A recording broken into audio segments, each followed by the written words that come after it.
cue Sean, and you're on. Go. All right. Hello, everyone.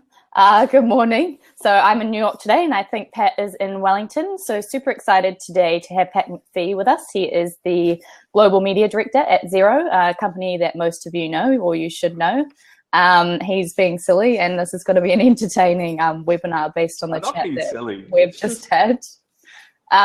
So usual stuff, for those of you who are joining us again and have been with us before, ask your questions and keep the dialogue going. We're going to have a great chat around video content strategy, I think some VR, AR kind of conversation.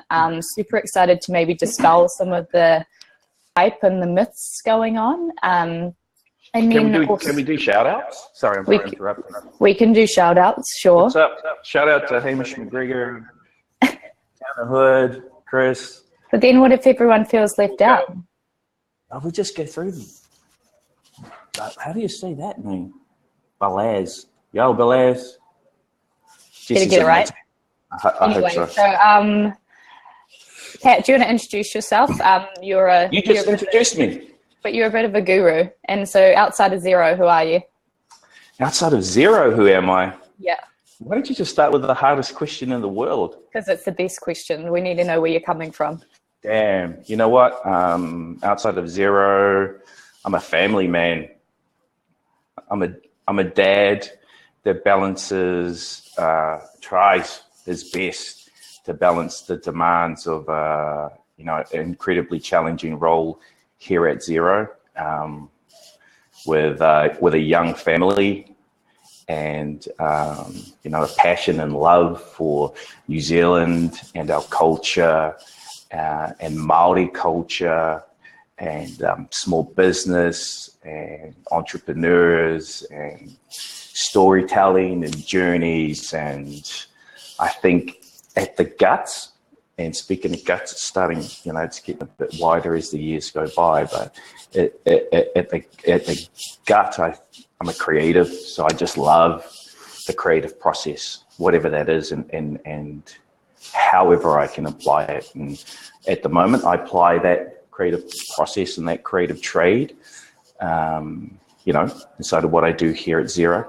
And my role as Global Director of Media and Video Content, and dabble in social stuff also, but for me, there's nothing more rewarding than that process of an idea coming to life on a screen or on the table in front of you or whatever it is. So I think that's me outside of Xero. Awesome.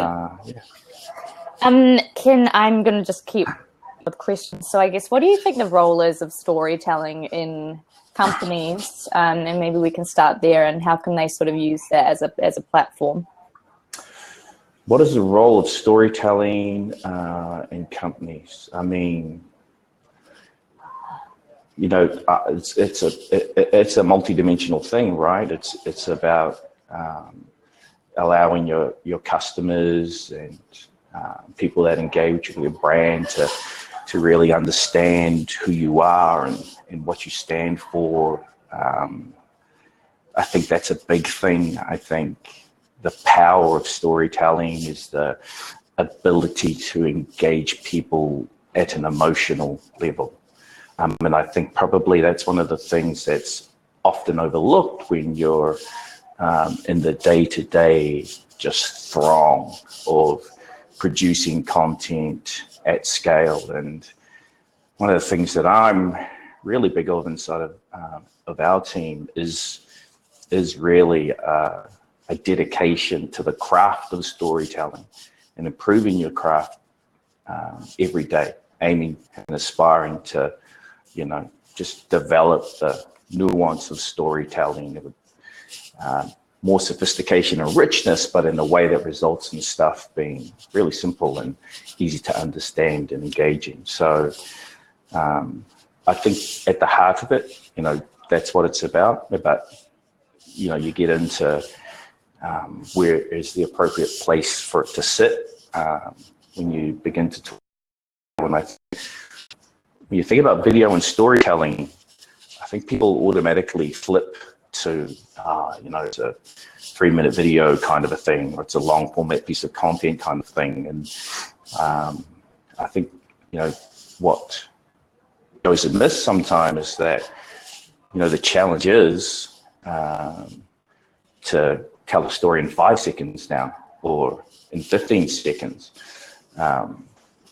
So, it's that full breadth, that full width of being able to hone that craft to be able to fit the myriad of formats that exist out there now, from this and the type of yarn and the type of story that we're going to tell here, through to your big brand level TVC or whatever it is that you're executing, through to that 5-second bumper on YouTube. So, I think it also has the potential internally, when you begin to look internally, because I think that's also,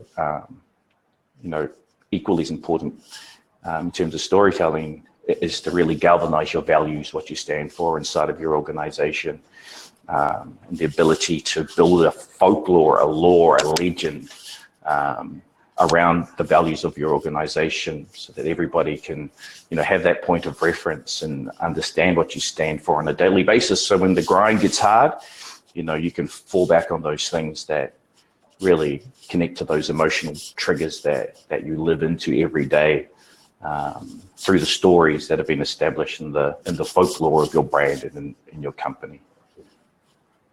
For people who maybe don't necessarily have content teams but need to capture sort of the value, essence and those sorts of things for their companies, where would you tell them to start? And so if you kind of took it, this is going to maybe be offensive, but Xero sells accounting software. How can you turn that into magic? Because that's really part of what you're doing, right? You're sort of capturing stories, telling values, but then at the same time, it's so for people who have got well, I sell stock food or something, do I then go and film a cow having a great life or something? How do you get them to start thinking about how to tell the story if they've got a product? You know what, I reckon that I think a cow eating grass would make an awesome video, just play and just have the cow eating grass for a bit and then chuck your logo on the end and then just test, right? And see what happens, or have your logo on the beginning, whatever the case may be. But where do you start? I mean, and I'm serious about the cow thing. If there's anyone out there doing the cow idea is genius. Yeah, you're a genius, Sean, I reckon too. If there's anybody out there just thinking about, how do I get started, where do I start, then, there's that I think what I see a lot of it is people sort of putting the cart ahead of the horse and just jumping into producing something. And that's okay. And, learn from experience and on the go. But what I've found in my experience is far more effective is just spending a bit of time and understanding, how your content strategy is going to come together. Because, the smaller you are, really, it's I've got some of my team in the they see that? They do this thing, right? And it's like that photo that you used to promote the event. They try to catch me being a dick, and then they take photos and then they try and distract me. Sorry about that. Sorry about that, folks. So what's the question again? Totally distracted. It looked like it was successful. So I guess where do you start if you're kind of a small team? So start with strategy, absolutely for sure. Absolutely for sure. Start with strategy. Spend some time on, just doing the basic stuff like understanding your objectives as a business. Because really, video strategy is video is a subset of content which comes out of marketing strategy, which has to align to business objectives, right? So, what are those objectives, and how is this piece of content, this video strategy that you're developing, going to help in achieving those business objectives? So, and that's a process, and it reconciles back to brand, and then also things like finding that unique place for your content to exist. So finding that space that is truly unique and truly ownable for your brand story and for your narrative, And it's actually something that I'm doing a bit of work on right now. So a strategy template. So if there's anybody out there that's on the call that wants a bit more background into that and a framework to start developing up your strategy, just hit me up on my email or drop it in the chat after this, and I'll share that. But it has to start with strategy, and if you don't start with strategy, then you've got no way to ascertain, your return on investment, however big or little that is. And then it is just about getting started, right? It's about once you understand those things, getting out and producing stuff. And for those people that don't have massive content teams, I mean, some of the biggest content creators, most influential content creators in the world are just producing stuff on their phones. What they understand and what they've done through testing and developing their content and developing their approach, and what's unique to their approach is they've found, that niche, that niche that is 100% on for them. And then they just use that, and they really focus on that. And there are lots of incredible examples of that. So don't feel like it has to be all high production value, and don't be afraid to just pick up your cell phone and start vlogging or whatever the case may be. But don't do that aimlessly. Don't do that without a clear understanding of the types of messages, types of stories that you want to tell, and how you're going to reconcile back and understand if you're cracking it where you are on the scale of being able to crack it, all those sorts of things. I'm going to get into some themes now, and then we'll take a few questions later. So I guess let's sort of kick off with the practical end of debunking a lot of the BS around video and content hype. Obviously, there's everyone's a media company, everyone's producing way too much content and then trying to find consumers for their content. So can we sort of talk about that? Yeah, that was just some clickbait that I thought would get some people onto the call, really. But just it is an interesting time for video.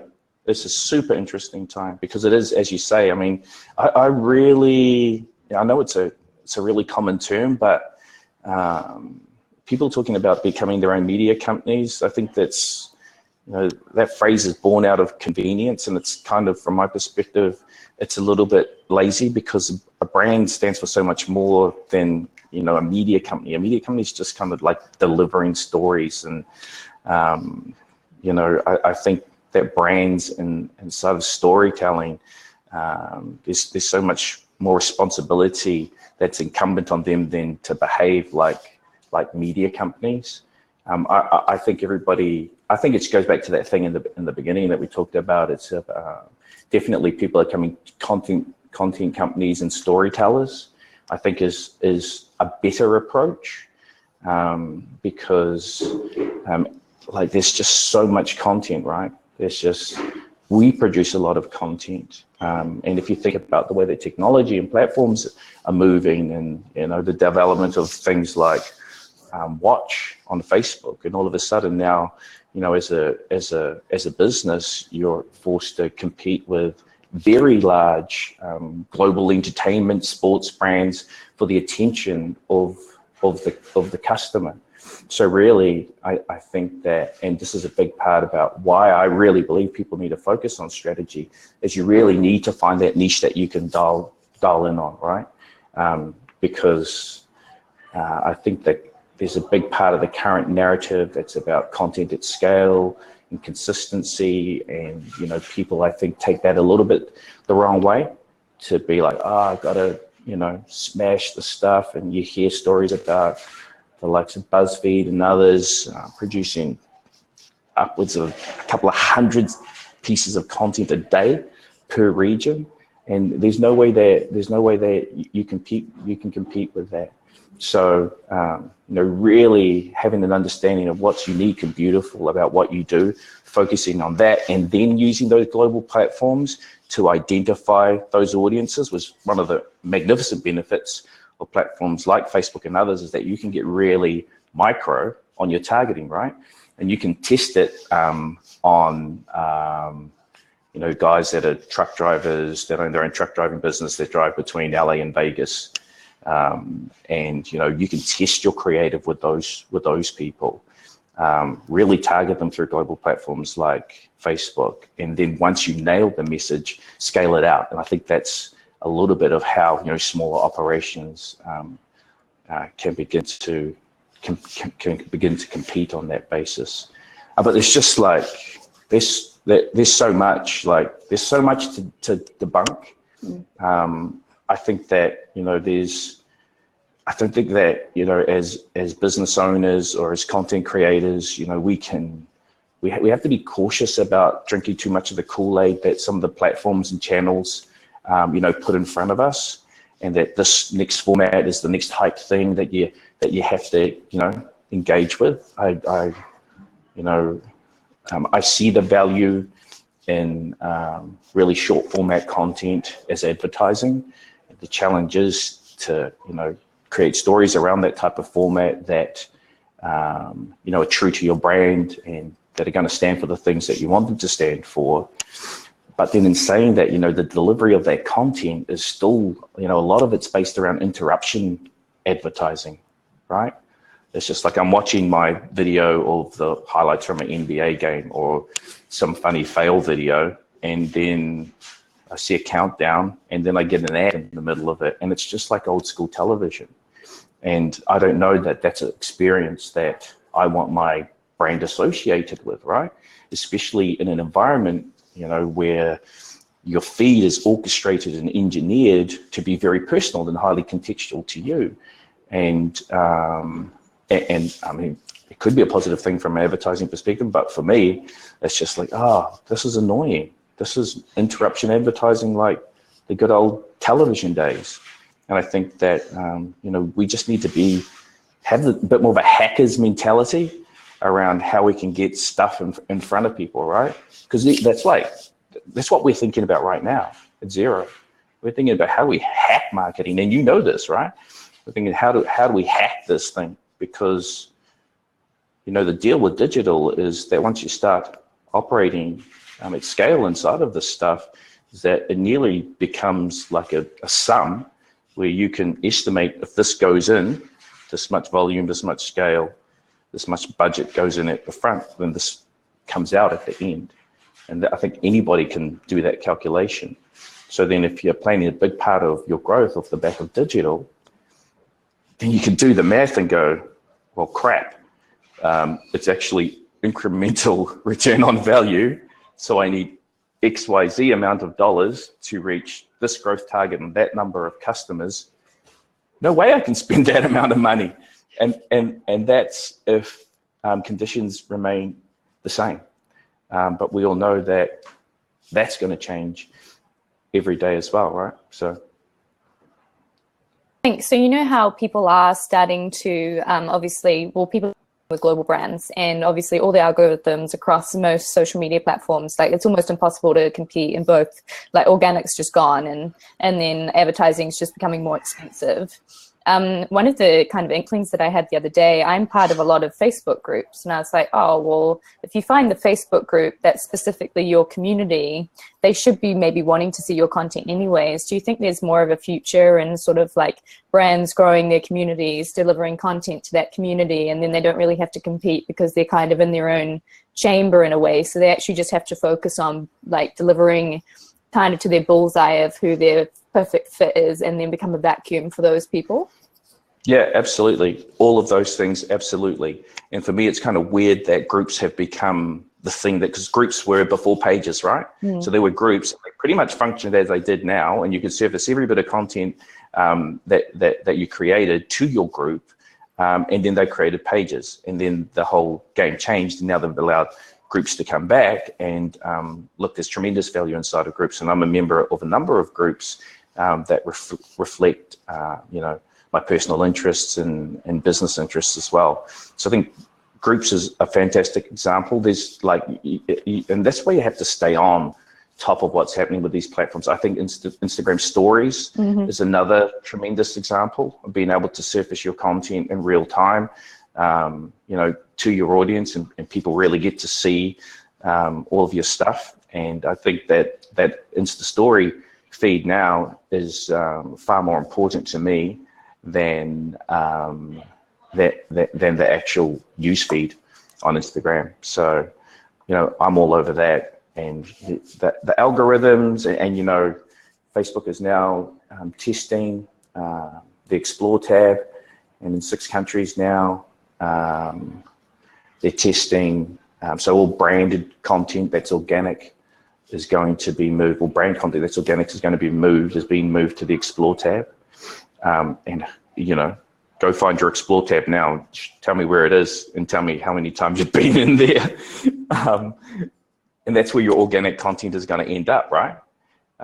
So as a brand, like, how do you deal with those things? This is also really interesting as well, because say if you go to Google, so I did search engine optimization as my first kind of job, marketing job, and then I optimized a whole bunch of videos. If you go to Google now and you search for New Zealand startup scene, kind of first page results will be an article that I wrote in 2 minutes about getting connected. So there's still just a whole, and it's a really shit article if I'm being honest. So, but it kind of gives you a bit of a inkling of if you actually start thinking about the stuff, you can entirely still break through the noise as long as you know exactly what you're targeting, especially in New Zealand and probably a few other places, because there's just not that much competition in a few areas as long as you've got your message right. So I shouldn't rank first in Google for the New Zealand startup scene. That's terrible. Someone else should rank. But I think from a small scale perspective, if you're a company that's selling something quite sort of, well, I don't know, just go have a look and then you'll figure it out. But that to me is still there's massive opportunities in this space, as long as you kind of keep up with what's going on, right? Yeah, massive opportunities, and you got to spend the time, right? Because you didn't get that ranking overnight. How long did it take to get there? Oh, maybe 3 months. So, you got to be committed to that, right? And your way around SEO, and when you think about a brand or a business, and again, it comes back to that strategy, right? If you've got that strategy in place and understand what you're going to do with SEO and evergreen content, and really fine tune those niches, then you've got every opportunity to dominate a search term that you shouldn't. We did an exercise because we were really interested in YouTube SEO, and I found a hack on YouTube, how to dominate YouTube SEO. It's man, I'll give this a try. And we took a really generic term, which was best business apps. And we followed this hack. And then, within a couple of weeks, we were the number 2 ranking video in the world across all search engine regions, for Google. For the term best business apps. And then we surfaced, I don't know, at its peak, maybe 7 or 8 videos on the first page of YouTube search results. And you think of YouTube as the 2nd largest search engine in the world and the number 1 how-to channel in the world. So those opportunities do abound, right? And I wouldn't ever overlook or give less regard to a piece of content created by a YouTube creator that's telling you how to hack something, because those guys really know what's happening, man. They live and breathe hacks. So I think that we can take a lot of leads from them as people that are supposed to be more sophisticated brand operators and that type of thing, and really embrace that hackers community and culture inside of what we do in creating content.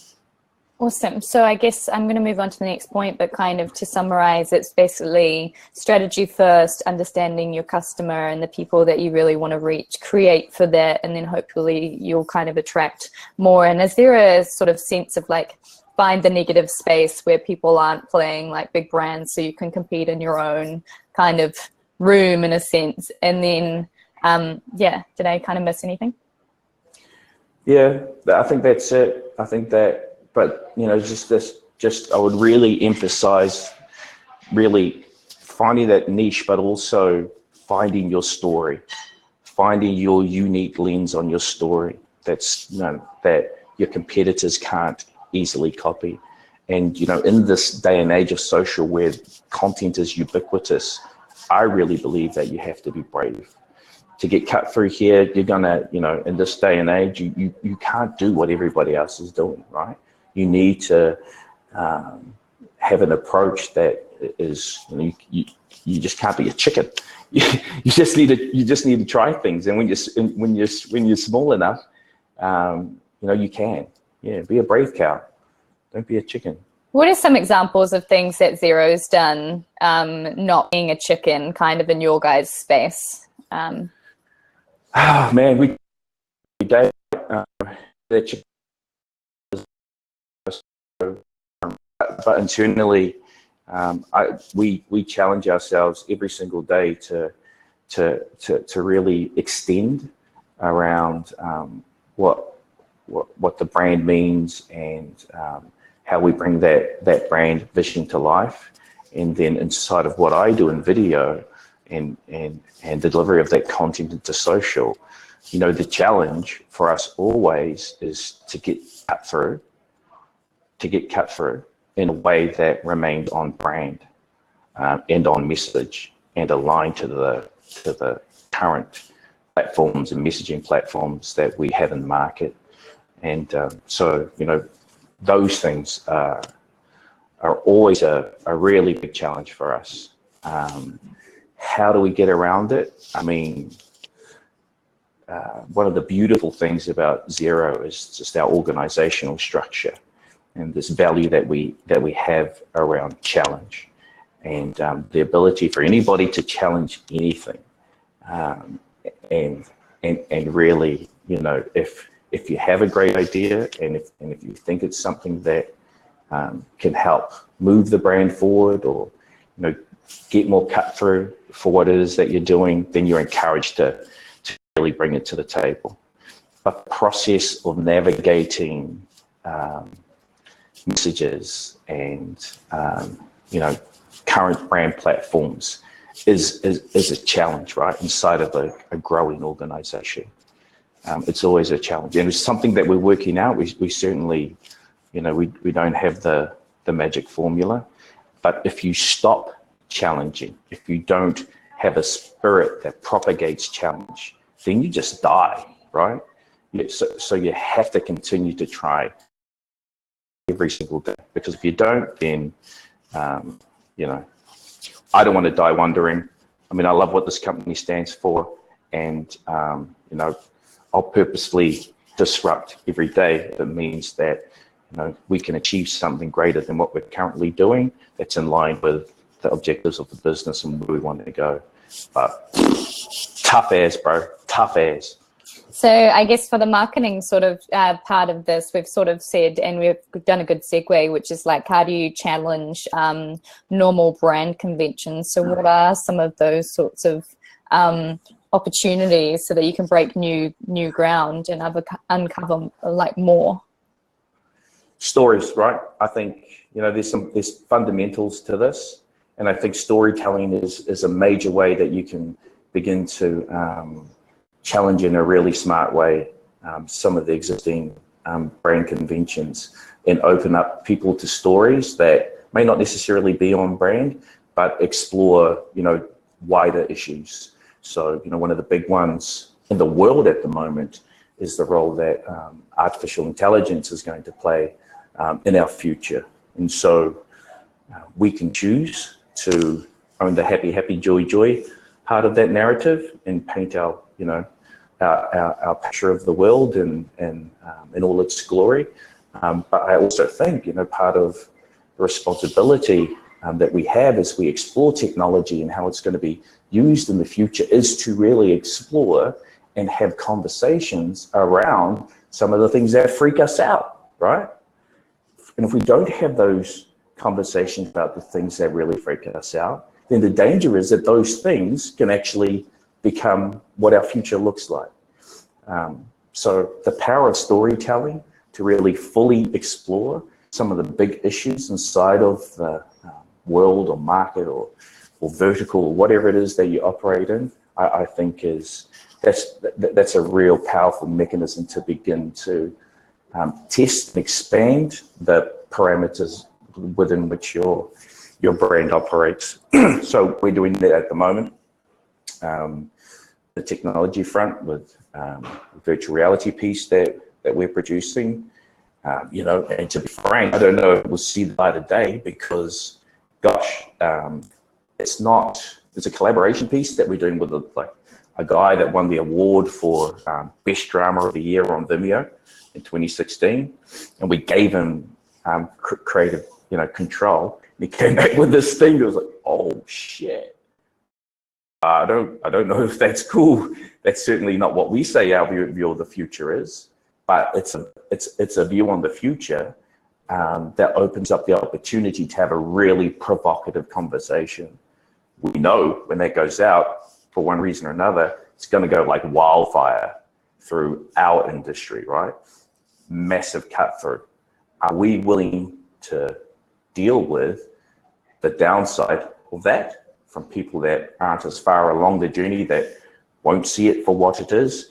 Are we ready to deal with our competitor response to that, and how they'll use that to take aim at us and probably, you know, fearmonger their way into the conversation? You know, are we ready, and are we brave enough, and are we bold enough as a brand to say we'll own the entire dialogue? On that note, like, do you, because customers are all at a different spectrum, right? Like, also depending on your industry. So if you're in a conservative industry, but you've also got people who are like right across the spectrum, do you create different content for the people who just come to you and they're like, hey, we want you to be our accounting software, and that's kind of it? And then you've got other people who are like, we want you to make us the best, most successful business owner that there is, and give us like the whole yards of like inspirational stories, like know-how, all of that kind of stuff too. How do you cater for that as a creative and a strategist at the same time? Yeah, that's the day-to-day challenge, really. I mean, we understand our small business market really well, and our partner market and partner accounting channel really, really well. And we understand that they're all at different stages of the journey. And yes, we do create content specifically targeted at those individuals, and then tailor that content, you know, not just to those sort of persona-based qualities, those qual-based qualities that they're looking for inside of their business and inside of their journey, but also where they are inside of our customer journey, what stage they are inside of our customer journey. So you think, okay, we've got 4 personas, we're targeting, say, 2 of them, and we have this customer journey from a video perspective that goes from front of funnel, so brand layer stuff, into digital campaign-based stuff, into consideration and nurture, into onboarding, onto education, and into life cycle. So we have content specific to each stage of that journey, and then different mechanisms that we use to measure the effectiveness of that content at that specific stage in the journey to that specific market segment. Can you break that down a little bit? Like, so for people who aren't as familiar with video, I mean from a video standpoint. So for example, top of funnel brand video, you've got like your nice, like, hey, this is Xero, this is what we stand for, these are our people, maybe this is our, and then you go into like maybe some customer testimonials, or maybe you go into like, you know, can you? Yeah.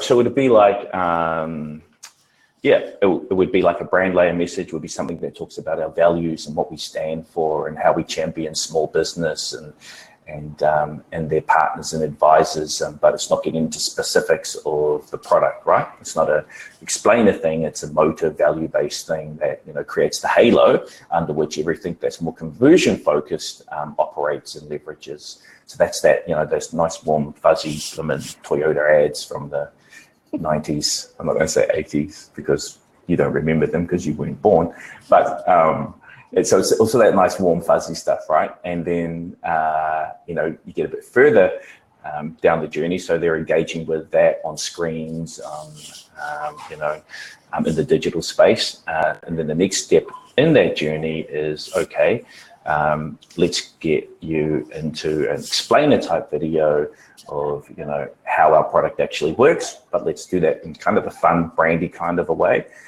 where you can, you know, understand the value that benefits you're going to derive from our product.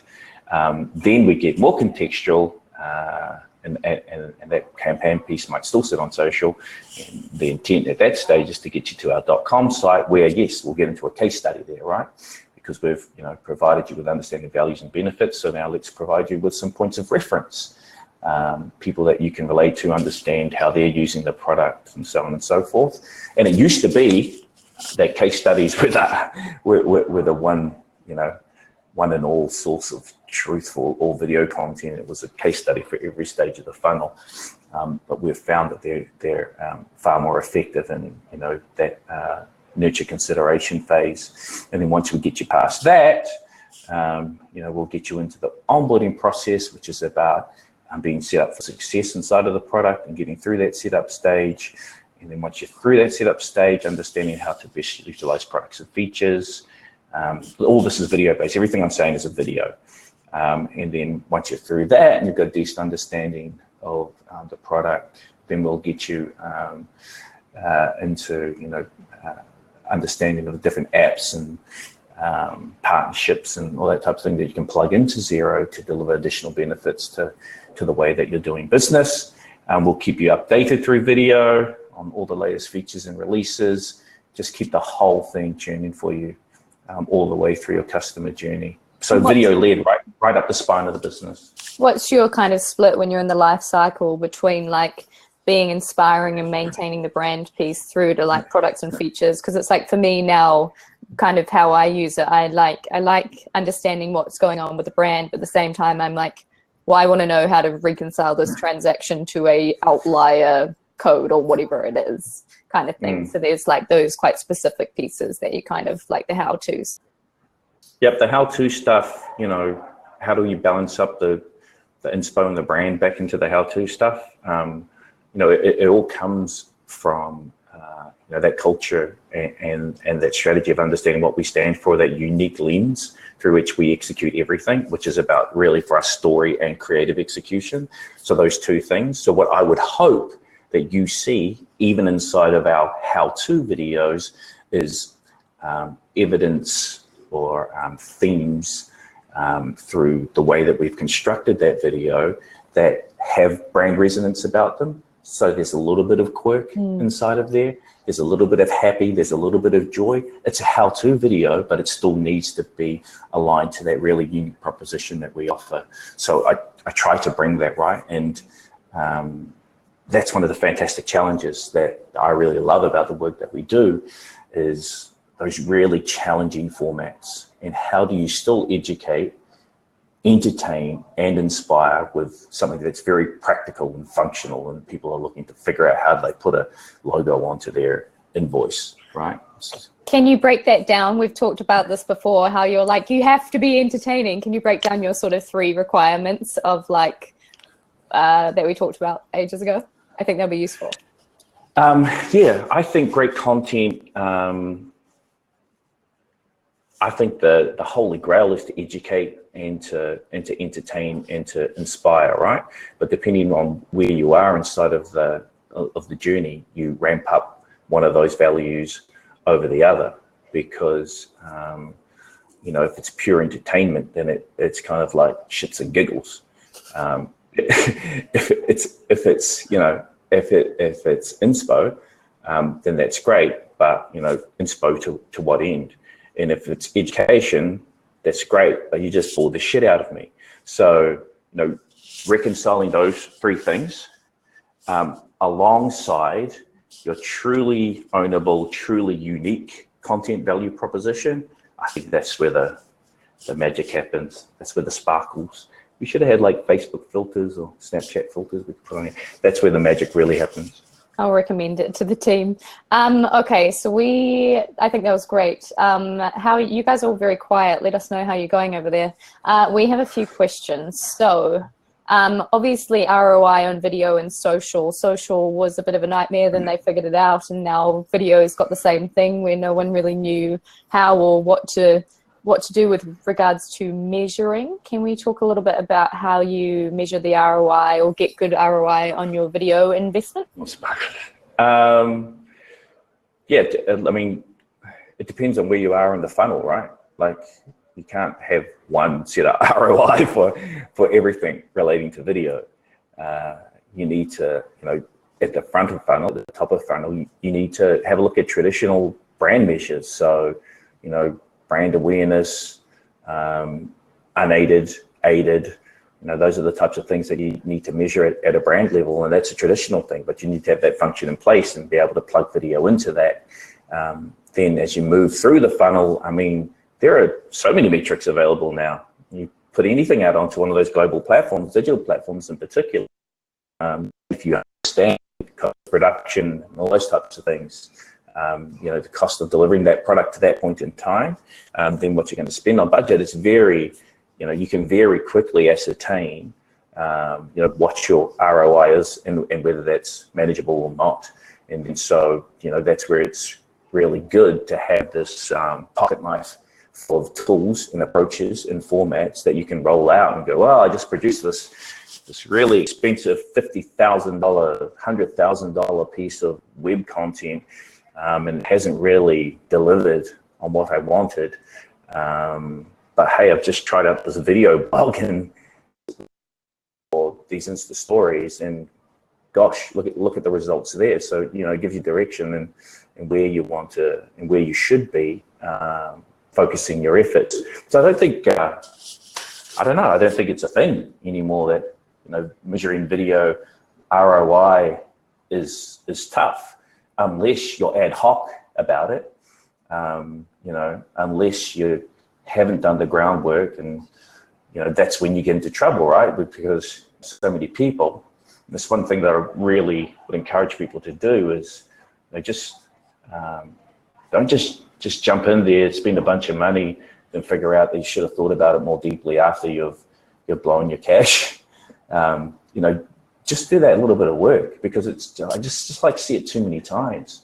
People see video, I want a video thing, it's going to be cool, it's going to talk about my brand and my product, and it's going to be awesome. And then the amount of people that are disillusioned or disappointed, or whose expectations just don't get met around those pieces of content that they produce. One piece of content is not a video strategy make, right? So, if you just think about the basics of marketing, it really all comes back to those fundamental things. And you've got super smart people in your community. Don't get caught up in the hype of video and ignore the fundamentals of marketing, is what I would say. Can you talk about consistency, just while we're on that topic, and how important it is? And it's like you can have kind of average content is better if it's consistent versus not average content, but you know what I mean? If consistency and well thought out, but if you do something great once, doesn't matter, maybe not. If you do consistency of commitment to your execution of what you're producing, as opposed to the cadence of when it goes out, that's important. But that consistency of effort into the creation of things that sing for your brand, that develop, amazing stories, and just that intent to do better is, I think that's the most important thing about consistency. The frequency with which you post is I think the framework that people currently look at or have traditionally looked at consistency through. But unless you have a deep commitment to producing quality, because quality will out, right? Walt Disney was right. Quality will out in this current age. When you stack it up against your competitors, the quality stuff was going to come to the top. That commitment to consistent effort, to delivery of beautiful, to delivery of excellence inside of whatever your story is and how you execute is more important. Then, figure out with what regularity you can do that, right? Then once you understand that regularity with which you can push out that effort that results in that thing that's really unique and ownable and beautiful to you, that's what it is. That's where you find your consistent place. But I don't believe in that bullshit, but post flipping 3 times a day, 1 time a day, 1 time a week. That's consistency and just of putting stuff into a channel. That may not reflect at all what you're actually about. And quality is whatever quality is to you. right? Quality doesn't mean production value, so don't get that twisted up. Quality is not production value. Quality is not based on how much money you spend and who's directing your piece. You got Baz Luhrmann that got a beautiful piece with H&M recently that I think is wonderful, and that's incredible quality. But I've got a person in my team that's doing a vlog for small businesses, and to that market that she's targeting, that's incredible quality. That quality, that's just both quality to me. That's shot on a webcam. That's $1 million film budget, right? So it's just, what does quality mean to your audience? And that's that ability to deliver that message that's just got that pixie dust all over it. It's all in the magic. You gotta go for the magic, man. Like, even if it's like you're recording stuff on your phone, like, what's the point? Like, what's the point of it if you're not trying to aspire to create something that's like a progression from what you've done in the past? That's the consistency thing, not about regularity of those, for me. Looks like we have some building going on. Awesome. Another day in startup life. Okay, so next question is, how do you invest in your people? So I guess the whole thing is that it's good to empower your in-house creatives before seeking external help from agencies. Can you talk a little bit about the idea of investing in your own people and telling your own stories? Investing in your own people. So here's the deal, especially with this video content thing, right? So you will only ever be able to create content, the quality of content, to the level of your people, right? So whatever they can do is what you can do. So then it's incumbent on you as a leader to really invest in your people so that they can, as creatives, elevate their craft. So every day for us, it's about how do we support our people to elevate their craft, because craftsmanship is the detail. It's the, it's that nice stitching on the seam of the jacket or of the jeans that gives it that imperceptible value. Because once you get to the level where everybody's a pro, and it's those final little bits that help to really make your content stand out. So what do? Every day we have a culture that's about growing our people and understanding that as creatives, our team are reconciling their creative satisfaction, therefore their job satisfaction at the end of every day, on every project, actually on every edit, on every shoot. And that influences the way they feel and act and the way that your content begins to look as a result of that. So it's all about people. And I think in the creative environment, the best investment that you can make is in your people. So we invest in your craft. Like, what are you? What do you specialize in?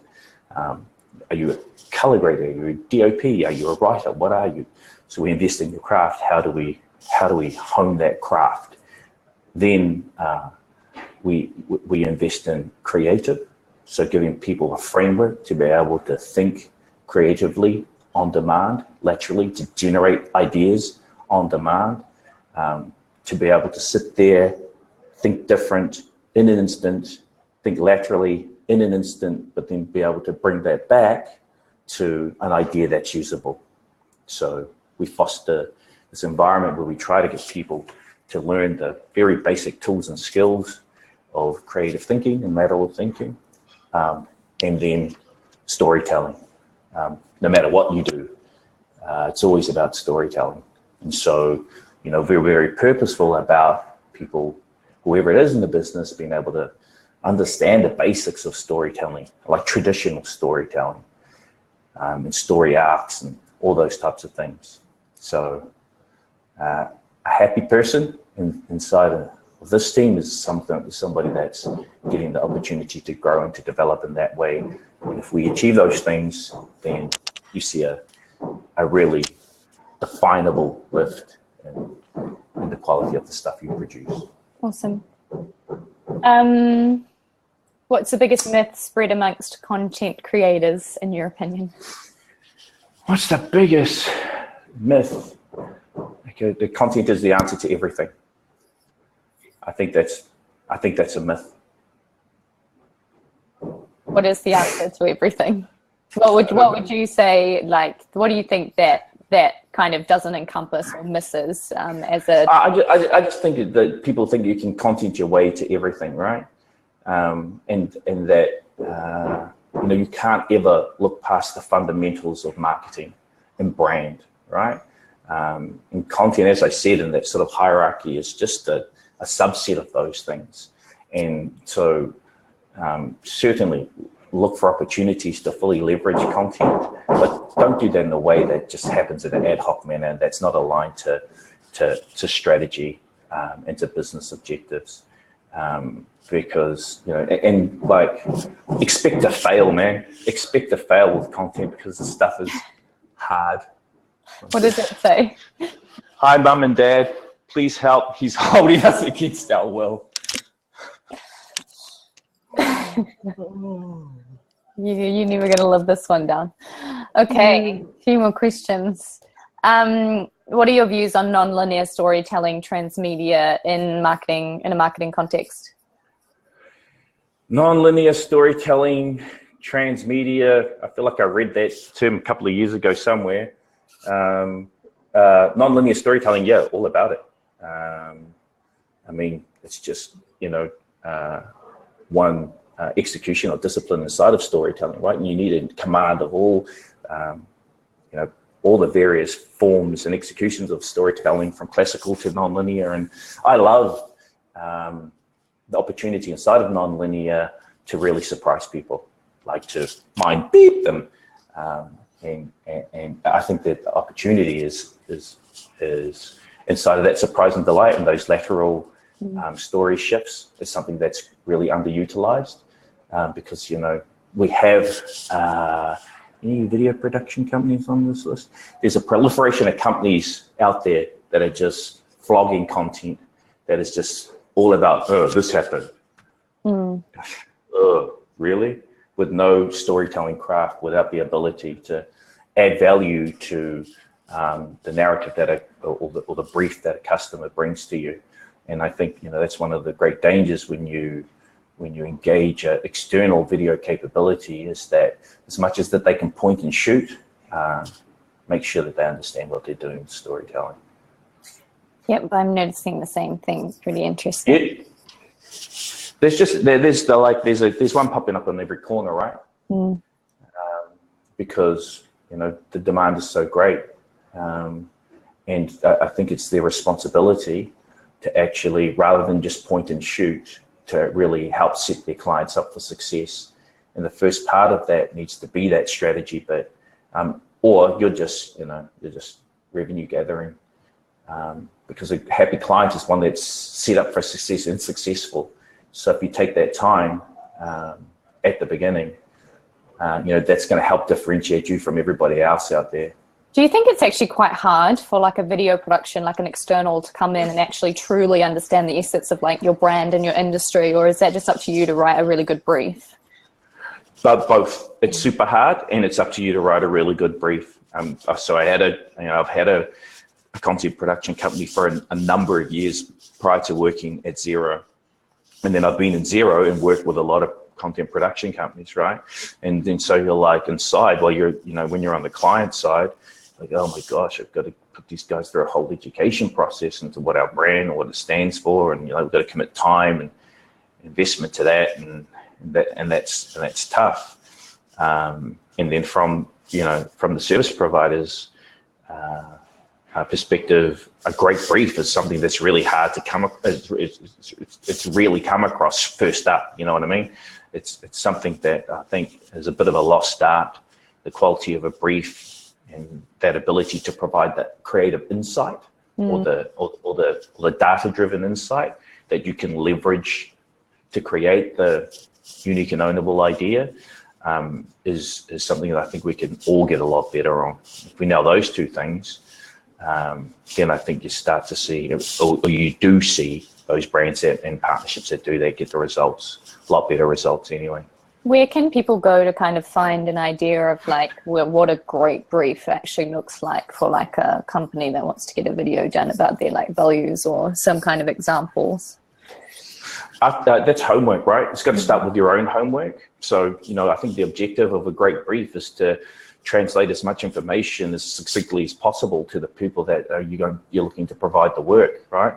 Succinctly because, people charge by the hour and you don't want to be grinding your way through a bunch of hours just to get a level of understanding about stuff. So it's really finding that place where they know enough, but then can provide their level of expertise to what they do, their area of expertise, or whatever they're creative. Because creative should be the multiplier, right?